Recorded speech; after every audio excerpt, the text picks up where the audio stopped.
So chapter 336 is finally out and it's one big chapter.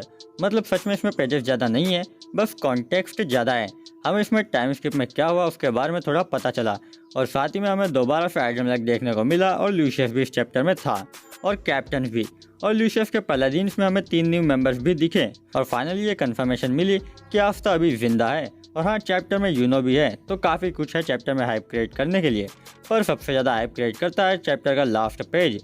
तो इसलिए video को फटाक से लाइक कर दो और हर कोई एक कमेंट भी करके ही जाना। कुछ भी हो वीडियो से रिलेटेड हो या वीडियो देखने के बाद एंड में कोई क्वेश्चन हो तो कमेंट कर देना। एंड अब इसी के साथ मरकर जिंदा ना होते हुए शुरू करते हैं आज की हमारी वीडियो।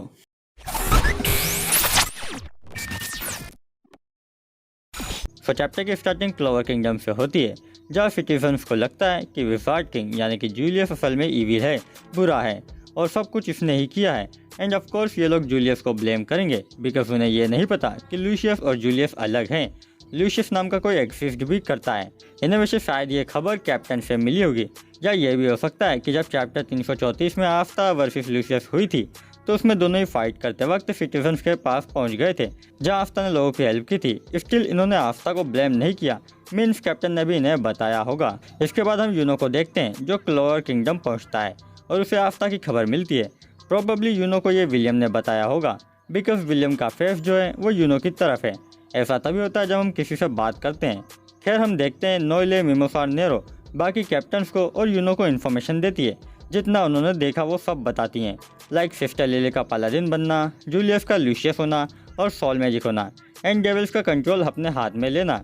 इन तीनों के चेहरे देख सकते हो पूरी तरह से गम में डूबे हैं, काफ़ी उदास हैं, स्पेशली मिमोसा और नोएले बिकॉज दोनों ही आफ्ता से प्यार करती हैं और अपने ही प्यार को अपनी आंखों के सामने गायब होते देखना वो भी हमेशा के लिए काफ़ी इमोशनली और मेंटली इफेक्ट करता है। फ्रिगोलिन कहता है कि आफ्ता सच में, पर रिल बीच में लोगों का मूड चीयर अप करने के लिए कहता है कि आफ्ता की सेरेमनी तो बर्बाद हो गई। इस पर शार्लोट रिल को टोकती है। रिल कहता है कि उसे यकीन नहीं हो रहा कि आफ्ता मर गया है। यामी नास्ट का नाम लेता है और उसे कुछ कहने वाला होता है कि तभी नास्ट कहता है कि वो जिसके चाहे उसके शरों में घुस सकता है, पर फिलहाल वो आफ्ता के शरों में नहीं घुस पा रहा। मतलब आफ्ता या तो अभी दूसरे डायमेंशन में है या दूसरे कॉन्टिनेंट पर, या फिर वो सच में मर चुका है। ये सुनकर नोएले और ज़्यादा दुखी हो जाती है। मुझे इसके लिए और मिमोसा के लिए काफ़ी बुरा लग रहा है। दोनों के पास फाइनली चांस था आफ्ता को अपना बनाने का, पर फिर ये सब हो गया। यामी आगे कहता है कि दूसरे शब्दों में जूलियस यानी कि लूशियस अब उनका दुश्मन है। मुझे यामी की ये बात अच्छी लगती है कि यामी आफ्ता की तरह बहुत ज़्यादा शॉक्ड होकर अपनी फाइटिंग स्पिरिट को नहीं खोता। जैक कहता है कि उन्होंने सोचा नहीं था कि जूलियस की बॉडी में भी 2 सोल्स होंगे, बिल्कुल एल्वार्क में हुए हादसे की तरह। I don't know how, but इन्हें 2 सोल्स की बात किसने बताई होगी। जहाँ तक मुझे पता है प्रीवियस चैप्टर्स में 2 सोल की बात लूशियस ने आफ्ता को बताई थी और तब बताई थी जब लूशियस ने टाइम रोक कर रखा था। तब नोएले को इसका कैसे पता चला ये तबाता ने क्लियर नहीं किया। यहाँ 2 पॉसिबिलिटीज हो सकती है। फर्स्ट, जब टाइम मैजिक स्पेल के इरेज होने के बाद आफ्ता और लूशियस बात कर रहे थे तो हो सकता है तब नोएले और बाकियों ने ये सुन लिया हो। सेकंड थिंग कि इन्होंने ये खुद ही थ्योरी बना ली हो कि उनके सामने जो खड़ा है वो जूलियस नहीं है, पर अगर वो जूलियस नहीं है तो डेफिनेटली उसकी बॉडी पर दूसरे सोल का कब्जा हो सकता है जैसा कि एल्वार्क में हुआ था। तो डेफिनेटली सेकंड पॉसिबिलिटी ज़्यादा सेंस बनाती है। खैर आगे नोसेल कहता है कि अगर लूशियस एक ज़ोग्रातिस है तो वो डार्क ट्राइड से रिलेटेड हुआ, और अगर उसने अंडरवर्ल्ड के सारे डेविल्स को हरा दिया है और अपने कब्जे में कर लिया है मतलब वो उन सबसे ज़्यादा स्ट्रॉन्ग है। आगे रिल कहता है कि अगर उसके पास लूसीफेरो की मैजिक पावर है और विजार्ड किंग का टाइम मैजिक है तब तो वो उसे बिल्कुल भी नहीं हरा सकते, वो उनकी लीग से बाहर है। अब अगेन यहाँ लूसीफेरो के बारे में इन्हें कैसे पता। आई होप कि नोएले ने लूसीफेरो की मैजिक पावर को लूशियस से सेंस किया हो जैसे आफ्ता ने की को सेंस किया था। वैसे यहाँ रिल ने कहा है कि लूशियस के पास लूसीफेरो का मैजिक पावर है, ना कि मैजिक, मीन्स लूशियस के पास टाइम और सॉल मैजिक ही है। और अब इस पर भी एक थ्योरी बन सकती है जिसे मैं दूसरे वीडियो में कवर करूँगा। फिलहाल चैप्टर में आगे बढ़ते हैं।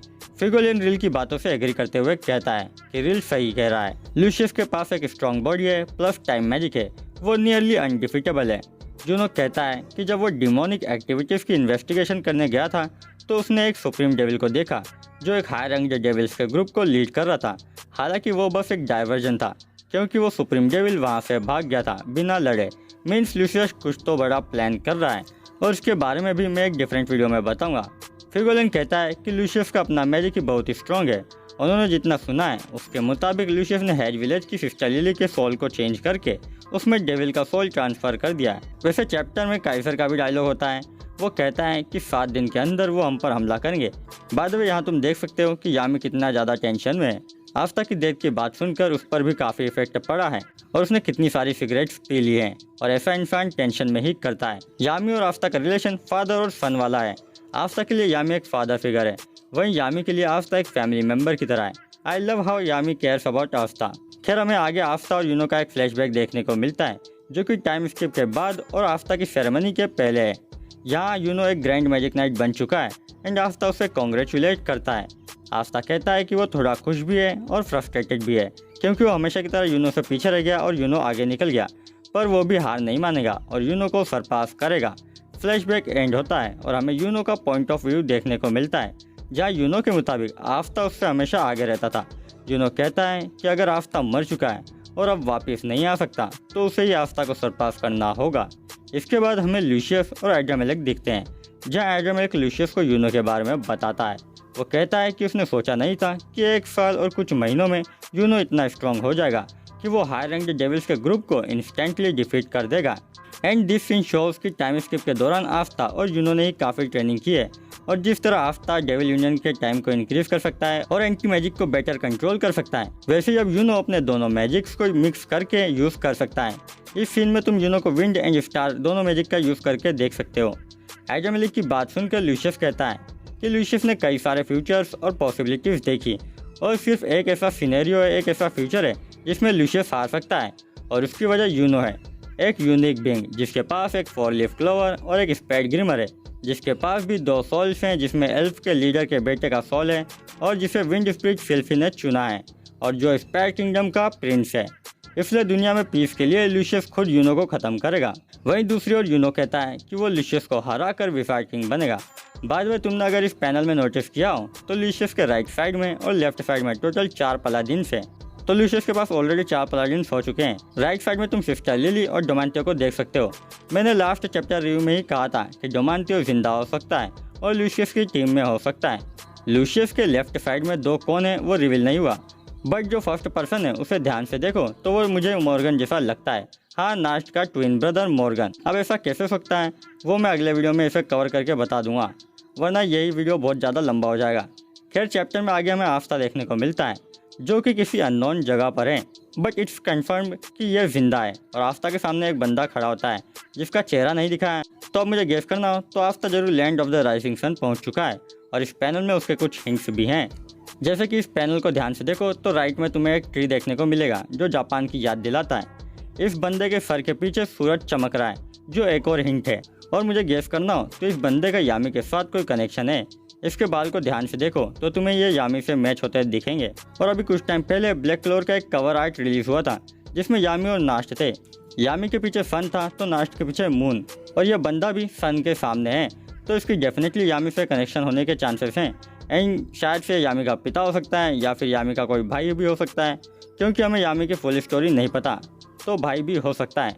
पर यहाँ यह बंदा कहता है कि तुम आ गए, मीन्स ये ऑलरेडी आफ्ता को एक्सपेक्ट कर रहा था, मतलब ये बंदा ऑलरेडी आफ्ता को जानता है। ऐसा एक सीन हमें स्पेड आर्क में देखने को मिला था जब आई ऑफ द मिडनाइट सन के मेंबर्स नोएले की टीम को बचाते हैं और ये बंदा मुझे राया की याद दिलाता है, पर वो land of the rising sun में नहीं हो सकता। So it's definitely a new character. देखते हैं अगले चैप्टर में क्या होता है। फिलहाल आज के वीडियो में इतना ही। तो तुम्हारा इस चैप्टर को लेकर क्या ओपिनियन है, तुम्हें क्या लगता है ये बंदा कौन हो सकता है और आफ्ता कहाँ हो सकता है और वो जो 2 पलाडिन्स हैं वो कौन हो सकते हैं, कमेंट में ज़रूर बताना। और वीडियो अच्छा लगा हो तो इसे ज़रूर से लाइक कर देना, हो सके तो शेयर कर देना और चैनल पर कोई भी कहीं से भी न्यू आ गया है तो चैनल सब्सक्राइब तो कर ही देना। और हाँ, बेल नोटिफिकेशन को ऑन करना मत भूलना ताकि हर नए वीडियो की नोटिफिकेशन तुमको मिलती रहे। इसके अलावा तुम लोग मुझसे बात करना चाहो, कोई क्वेश्चन वगैरह पर्सनली पूछना चाहो तो मैं तुम्हें इंस्टाग्राम पर मिल जाऊँगा। मेरे इंस्टाग्राम आईडी की लिंक तुमको डिस्क्रिप्शन में मिल जाएगी या फिर पिन कमेंट चेक कर लेना, वहाँ तो मिल ही जाएगी। सो फॉलो जरूर कर देना। So that being said guys, आज के वीडियो के लिए इतना ही। जल्दी मिलते हैं न्यू वीडियो में न्यू टॉपिक के साथ, तब तक के लिए सायोनारा।